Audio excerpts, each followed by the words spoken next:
You're watching a clip from the Wheel and Watch podcast. Introducing the Swatch Mission to the Moon 1969 Moon Swatch. Why is this the most egregious money grab out of all of them?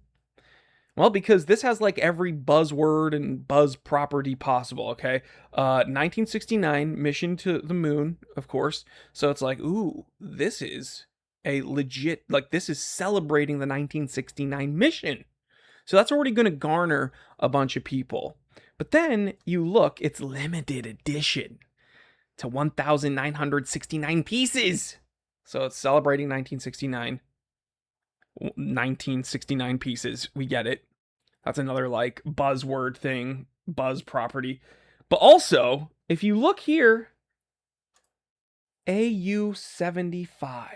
What is that? That's gold. That's going to get people. Ooh, this one's special. This one has some gold on it.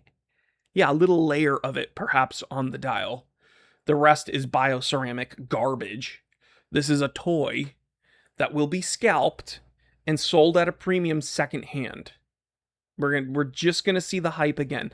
I'm nipping it in the bud. This is bullshit. This is the most egregious one yet because it's celebrating the 1969 mission, even though it has nothing to do with it. Doesn't look anything like the original Moonwatch. Right? The real 1969 iteration should look like a patented Omega Professional. If you're going to do one, it should look like the classic one, maybe some faux patination, make it look old. But no, they put gold on it because they have to make it that much more special so that people waste their money on it and the scalpers go bananas. So stupid. I hate this thing. I fucking hate this thing.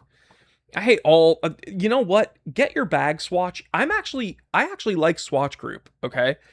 But I fucking hate these. And still somehow worse than this is the Blancpain 50 Fathoms ones and then that AP. So like this is the most egregious moon swatch, but still there are things worse somehow.